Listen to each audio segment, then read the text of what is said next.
Hello student. तो आज अपने एक बहुत ही important topic non linear partial differential equation of first order करने जा रहे हैं। काफ़ी इम्पोर्टेंट टॉपिक है और ये वाला जो टॉपिक है हमारे, एक तो आपके ग्रेजुएशन जो बच्चे कर रहे हैं, जैसे बीएससी सेकेंड ईयर में है ये MGSU में, महाराजा गंगा सिंह यूनिवर्सिटी बीकानेर, उसके अंदर ये बीएससी सेकेंड ईयर में इसकी बुक लगती है। दूसरा स्टूडेंट RPSC कॉलेज प्रोफेसर की जो अभी वैकेंसी निकली हुई है, उसके अंदर ये वाला टॉपिक हमारे पास है, बढ़िया है, उसके लिए मोस्ट है। तीसरा ये जो टॉपिक है, अगर आप CSIR नेट की तैयारी करते हो तो उसमें भी ये टॉपिक है। और UPSC वगैरह की अगर आपने मेन जो सब्जेक्ट आपका, उसमें अगर आपने मैथ ले रखा है तो उसमें भी आपको ये हेल्प करेगा। और बाकी PSC के जो एग्ज़ाम्स होते हैं उनमें ये भी इम्पोर्टेंट है, आप सिलेबस के अकॉर्डिंग देख लें। तो ये हमारे पास जो टॉपिक है काफ़ी इम्पोर्टेंट टॉपिक है, non linear partial differential equation of first order. अब देखो स्टूडेंट, इसकी पहचान हमारे पास क्या है कि इसमें जो पार्शियल डिफरेंशियल होंगे ना, P एंड Q ही मिलेंगे आपको हमेशा, यानी कि फर्स्ट ऑर्डर का ही होगा। ये del Z over del X मिल सकता है आपको, और del Z over del Y आपको मिल सकता है। इसमें ऑर्डर उनका क्या होगा, फर्स्ट होगा। डिग्री कुछ भी हो सकती है, डिग्री जो है इसकी, डिग्री जो है हमारे पास हायर हो सकती है, 1 से ज़्यादा हो सकती है। तो ये आपको ध्यान रखना है। पहचान तो इसकी ये होगी कि ये वाला जो क्वेश्चन हमारे पास होगा, इसमें क्या रहेगा, ऑर्डर इसका 1 रहेगा पार्शियल डिफरेंशियल का, यानी P और Q ही आपको मिलेंगे। और इनकी डिग्री ऐसा है कि जैसे 2 हो, 3 हो, 4 हो, 5 हो, इस टाइप से हो सकती है।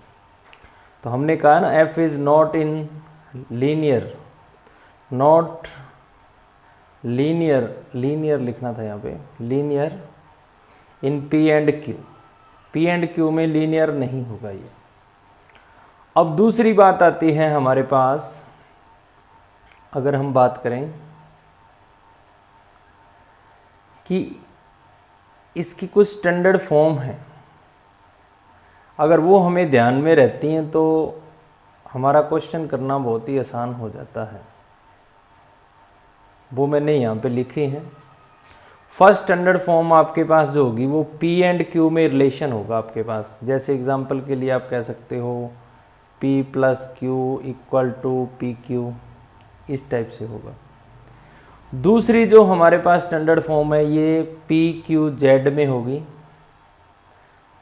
तीसरी जो फॉर्म है हमारे पास, ये ऐसा कोई क्वेश्चन आपके पास होगा कि जैसे हम ये कह दें कि PX इक्वल टू QY, इस टाइप से हो जाए जो, यानी कि P एंड Q की टर्म जो हैं वो अलग अलग हो जाएं और P की तरफ X हो जाए ओनली और Q की तरफ Y चला जाए, यानी सेपरेशन हो जाए इनका। थर्ड फॉर्म इसकी ये है। और फोर्थ फॉर्म इसकी जो है Z equal to PX plus QY plus FPQ है, ये वाली फॉर्म है फोर्थ। ये 4 हमारे पास स्टैंडर्ड फॉर्म है इसकी। अगर इनमें से कोई क्वेश्चन हमारे पास आता है और हमें पता चल जाता है तो थोड़ा इजी हो जाएगा आपके लिए करना। ये बताएंगे आपको कैसे कैसे इसके क्वेश्चन करने हैं। फिर उसके बाद में हम फिफ्थ जो इसका है मेथड, वो है जनरल मेथड, 4 पिट मेथड हम इसको बोलते हैं। कई बार तो ये खुद ही जैसे एग्ज़ाम के अंदर इसी के बारे में पूछ लेता है, इस फॉर्मूले के बारे में, 4 पिट मेथड के बारे में। अब 4 पिट मेथड के अंदर हमारे पास क्या रहेगा स्टूडेंट, सारे क्वेश्चन इससे हो जाएंगे, ठीक है। लेकिन एक थोड़ा सा ध्यान रखना है कि यदि हमें स्टैंडर्ड फॉर्म ध्यान है ऊपर वाली, तो अगर उनसे कोई क्वेश्चन नहीं हो रहा तब आप 4 पिट मेथड से करें, तब अच्छा आपके लिए। यानी कि हर एक क्वेश्चन 4 पिट मेथड से हो जाएगा, बट अगर हमने क्या करा, इन 4 फॉर्म के क्वेश्चन भी 4 पिट मेथड से करने की कोशिश करेंगे, थोड़ा सा मुश्किल हो जाएगा हमारे लिए। तो हमें स्टैंडर्ड फॉर्म जो है 4, इनके क्वेश्चंस को पहचान हमें आनी चाहिए, इनकी पहचान हमें रहनी चाहिए, ताकि हमारा क्वेश्चन जो है वो बहुत इजीली हो जाए, ये हम ध्यान रखेंगे। अब जो क्वेश्चन इन 4 फॉर्म से नहीं हो रहा, उसके लिए हम 4 पिट मेथड को तैयार करेंगे। मान लो ये क्वेश्चन है कि जो हमसे ऊपर चारों फॉर्म में नहीं आया, या हमारे को पता नहीं चला कौन सी फॉर्म का है, तब हम 4 पिट मेथड की तरफ जाएंगे। इसके अंदर क्या रहता है, ऑक्सिलरी इक्वेशन रहती है, सहायक समीकरण रहती है, dx माइनस पी इक्वल में dy माइनस क्यू और dz p del F over del P plus q del F over del Q dp। इसके अंदर माइनस का सिंबल था, दोनों में माइनस लगा लेना इसके आगे, ये माइनस है, और p del F del P plus q del F over del Q dp del F over del X plus p del F over del Z q del F over del Y plus q del F over del Z equal to D F upon 0। तो ये हमारे पास auxiliary equation है इसकी help से हम क्या करते हैं, p एंड q की वैल्यू निकाल लेते हैं। किसकी, p एंड q की वैल्यू हम फाइंड कर लेंगे, फिर हम इस क्वेश्चन को सॉल्व कर लेंगे। तो सॉल्व करने वाला जो मेथड है वो हम बाद में देखेंगे। आज सिर्फ हमने ये देखा एक तो किसकी स्टैंडर्ड फॉर्म कितनी है, स्टैंडर्ड फॉर्म इसकी 4 हैं। अगर इन स्टैंडर्ड फॉर्म से हमसे क्वेश्चन नहीं होता तो हम 4 पिट मेथड की तरफ जाएंगे। 4 पिट मेथड में हमें क्या याद रखना है, एक ऑक्सिलरी इक्वेशन हमें याद रखनी है, ठीक है। और हमें 5 हमारे पास क्या है, इन क्वेश्चन को सॉल्व करने के मेथड मान सकते हैं। 4 तो स्टैंडर्ड फॉर्म है, एक 4 पिट मेथड है जो जर्नल मेथड है, जिससे हर क्वेश्चन हमारा हो जाएगा। फिर उसके बाद में हम आते हैं फर्स्ट स्टैंडर्ड फॉर्म की तरफ, कि जो फर्स्ट स्टैंडर्ड फॉर्म है हमारे पास, उसके क्वेश्चंस को हमें कैसे सॉल्व करना है। अब फर्स्ट स्टैंडर्ड फॉर्म हमारे पास आ गई, हमें पता चल जाएगा कि फर्स्ट स्टैंडर्ड फॉर्म है, क्योंकि ये p एंड q में रिलेशन होगा। तो जब हमें पता चल गया तो इसका एक तो कंप्लीट इंटीग्रल निकलता है, ठीक है, एक हमें निकालना होता है जनरल इंटीग्रल, और एक हमें निकालना होता है सिंगुलर इंटीग्रल। ये 3 हमें फाइंड करने होते हैं। तो सबसे पहले हम क्या करते हैं, कंप्लीट इंटीग्रल की तरफ चलते हैं। कंप्लीट इंटीग्रल में स्टूडेंट हमें क्या करना है, हमें ये लेट कर लेना है कि ये इसका एक सॉल्यूशन है, लेट कर लिया हमने। अब हमें क्या करना है, जो p एंड q में रिलेशन है, अब देखो अगर आप इसका डेरिवेटिव करते हो del Z over del X a, यानी p इक्वल टू हम a रख सकते हैं और q इक्वल टू हम b रख सकते हैं। तो इसका मतलब p की वैल्यू हमने a रख लेनी है, q की वैल्यू हमने b रख लेनी है। किस में, फर्स्ट में, इस फर्स्ट के अंदर। तो हमारे पास a एंड b के अंदर एक रिलेशन आ जाएगा, F A B equal to 0। यहां से हमने b की वैल्यू निकाल लेनी है, किसकी टर्म में, a की टर्म में, b इक्वल टू 5, ये टर्म हमने निकाल लेनी है। यानी कि जो b की वैल्यू है वो a की टर्म में हमने फाइंड कर लेनी है। अब हमें जब ये फाइंड हो जाएगी तो हम वापस किस में रख देंगे, इसमें रख देंगे। अब देखो स्टूडेंट, इसके अंदर जो आर्बिट्रेरी कांस्टेंट है वो कितने रह गए हमारे पास, 2 आर्बिट्रेरी कांस्टेंट है, ठीक है। तो ये हमारे पास क्या हो गया, कंप्लीट इंटीग्रल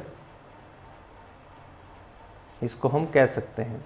फिर उसके बाद में हम आते हैं जर्नल इंटीग्रल की तरफ। जर्नल इंटीग्रल हमें किसी का अगर फाइंड करना है तो जो हमने कंप्लीट इंटीग्रल निकाला है उसमें जो c है, ये वाला c, इसकी जगह हम साई ए रखेंगे, लेट कर लेंगे साई ए, और इसमें साई ए को हम पुट कर देंगे।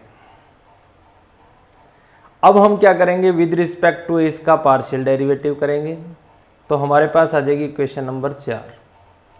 अब हमें स्टूडेंट क्या करना है, इक्वेशन नंबर फर्स्ट, यानी इक्वेशन नंबर फर्स्ट हमारे पास कौन सा है, ये वाला equation number first and equation number first ले लेंगे एक तो, और एक इक्वेशन नंबर थर्ड एंड 4 की हेल्प से हम a को एलिमिनेट करेंगे। देन जो हमारे पास एक सॉल्यूशन आएगा एलिमिनेट करने के बाद में, उस वही हमारे पास क्या रहेगा, जनरल इंटीग्रल रहेगा।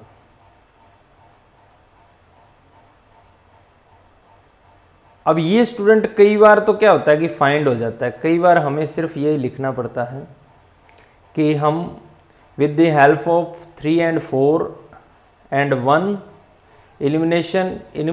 एलिमिनेटिंग ए को हम एलिमिनेट करेंगे। उसके बाद में ये जनरल सॉल्यूशन की बात होगी। उसके बाद में आता है सिंगुलर सॉल्यूशन। सिंगुलर सॉल्यूशन में स्टूडेंट हमें क्या करना है, जो हमारे पास कंप्लीट इंटीग्रल है उसी में दो आर्बिट्रेरी कांस्टेंट हमारे पास हैं, एक तो हमारे पास c है और एक हमारे पास a है। इन्हीं के रिस्पेक्ट हमें क्या कर देना है, पार्शियल डेरिवेटिव कर देना है। पार्शियल डेरिवेटिव करने पर हमारे पास एक तो इक्वेशन ये आएगी, ये वाली, और एक इक्वेशन ये आ जाएगी। फर्स्ट टाइप के जो हमारे पास क्वेश्चन उनकी बात कर रहे हैं। और जबकि हम जानते हैं कि 0 नॉट इक्वल टू 1 होता है, ये तो असंभव सी बात है, इसको हम स्वीकार नहीं कर सकते हैं। तो हम ये कहेंगे कि जो स्टैंडर्ड फॉर्म है ना फर्स्ट, अगर आपके पास फर्स्ट स्टैंडर्ड फॉर्म कहीं पे आ जाती है, कंपटीशन में क्वेश्चन आ जाता है और उसका सिंगुलर इंटीग्रल पूछ लेता, तो आप कह दोगे उसका सिंगुलर इंटीग्रल फाइंड नहीं किया जा सकता। तो ये पूरी प्रक्रिया है, तीनों हम इससे क्या फाइंड कर सकते हैं, कंप्लीट इंटीग्रल भी फाइंड कर सकते हैं एंड जर्नल इंटीग्रल भी फाइंड कर सकते हैं एंड सिंगुलर इंटीग्रल भी हम बता सकते हैं कि फर्स्ट टाइप की जो हमारे पास है उसका सिंगुलर इंटीग्रल फाइंड नहीं किया जा सकता। अब इसका एक क्वेश्चन देखते हैं स्टूडेंट। हम क्वेश्चन के अंदर हम देखने वाले हैं, फर्स्ट क्वेश्चन इसका देखते हैं। एक क्वेश्चन लेते हैं ताकि आपको ये पूरी प्रोसेस जो है वो समझ में आ जाए कि हमें कैसे कैसे इसके अंदर चलना है। तो क्वेश्चन देखें स्टूडेंट, तो हमारे पास है P Q equal to P plus Q, ये हमारे पास है पी क्यू इक्वल में पी प्लस क्यू। ये हमारे पास एक पार्शियल डिफरेंशियल इक्वेशन है, नॉन लीनियर है और हमें इसका सॉल्यूशन फाइंड करके देना है, सॉल्व करनी है इसको। तो देखो स्टूडेंट, हमें सबसे पहले तो ये पता चल गया कि फर्स्ट टाइप की है। किस टाइप की है? फर्स्ट टाइप की है। तो हमने फर्स्ट टाइप की है तो इसका सॉल्यूशन लिख लेना है z equal to A X plus B Y plus C. ठीक है। अब हमें पता है कि ये फर्स्ट टाइप की है तो हमें P के स्थान पर तो A रखना है और Q के स्थान पर क्या रखना है? B रखना है। तो हमने रख दिया इसके अंदर। तो आपके पास A B equal to A plus B आ जाएगा। यहाँ से हम B की वैल्यू निकाल लेंगे, A अपॉन A माइनस 1, ये हमारे पास आ जाएगी B की वैल्यू। अब हमें क्या करना है, इसी के अंदर इसको रख देना है z equal to A X plus A upon A minus 1 multiple में y प्लस सी। ये हमारे पास कंप्लीट इंटीग्रल आपका आ गया। इसमें 2 आर्बिट्रेरी कांस्टेंट है, तो ये हमारे पास CI हमने निकाल दिया, CI हमने फाइंड कर लिया। अब चलते हैं स्टूडेंट हम GI फाइंड करने के लिए, जनरल इंटीग्रल फाइंड करते हैं। जनरल इंटीग्रल की तरफ जब हम जाते हैं तो हमें क्या करना है, इसी इक्वेशन का, ये वाली जो इक्वेशन हमारे पास है, इसमें C equal to psi A रखना है, रख देंगे। Z equal to AX plus A1 minus A-1 है,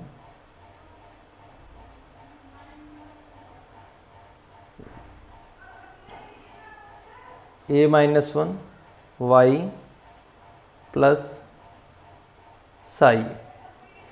अब हमें क्या करना है, ये जो हमारे पास आया है इसका with respect to partial differential करना है हमें, partial differential with respect to A। जैसे हम करते हैं तो देखो स्टूडेंट हमारे पास क्या आता है, 0 x plus y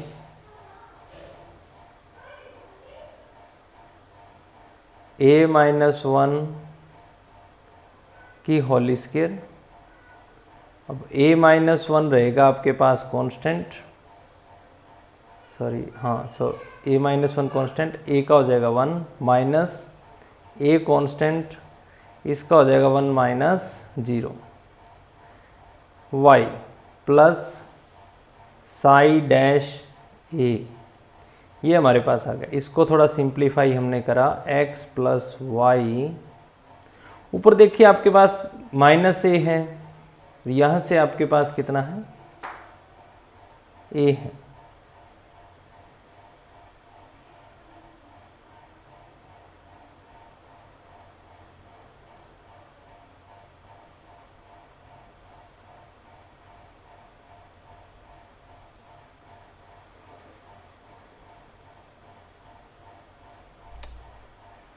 A-1 constant रखा, 1 हो गया ये,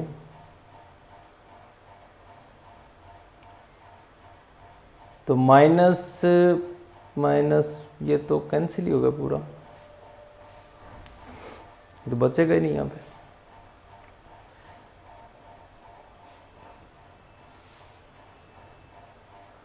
चलो एक बार अपने करके देखते हैं इसका पार्शियल डेरिवेटिव।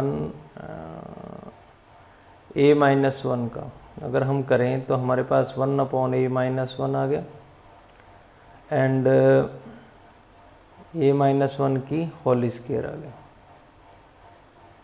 तो अगर हम A-1 की होल स्क्वायर को एलसीएम ले लें यहाँ से, तो A-1 माइनस A से कैंसिल हो जाएगा। हाँ जी ठीक है, तो ये माइनस का हमारे पास स्टूडेंट बच जाएगा कितना, 1/A-1 की whole square plus psi dash A। ये इक्वेशन जो हमारे पास आई है, अब हमें क्या करना है, इस equation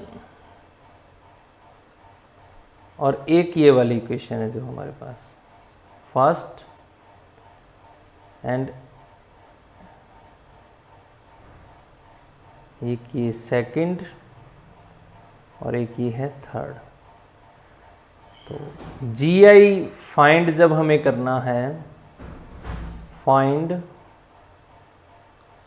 with the help of, किससे नहीं हो रहा ना तो आपको कोई दिक्कत नहीं, with the help of 1 and 2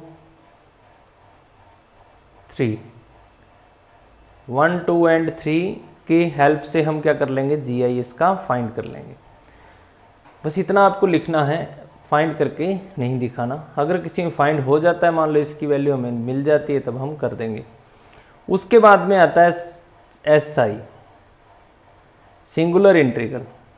अब स्टूडेंट सिंगुलर इंटीग्रल जो है ना, उसको हमें CI को उठा के लाना सीधा यहाँ पे, AX plus A upon 1 minus A minus 1 Y plus सी।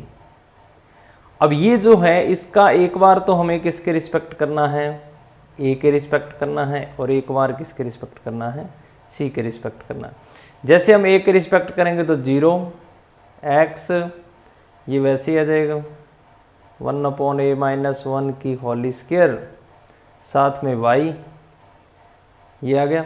यहाँ से हमारे पास आ जाएगा 0 इक्वल टू 1, जो कि असंभव है, इसलिए हम कह देंगे कि जो SI है नहीं होता, नहीं है, यानी कि सिंगुलर इंटीग्रल जो है इसका विद्यमान नहीं है। नॉट फाइंड आप कह सकते हो, नॉट फाइंड SI। तो इस टाइप से स्टूडेंट हम क्या कर सकते हैं, नॉन लीनियर फर्स्ट ऑर्डर की जो पार्शियल डिफरेंशियल इक्वेशन है उसका जो फर्स्ट टाइप है उसको हमने सॉल्व करना देखा है। कल हम सेकंड टाइप देखेंगे और इसके क्वेश्चन देखेंगे। धन्यवाद।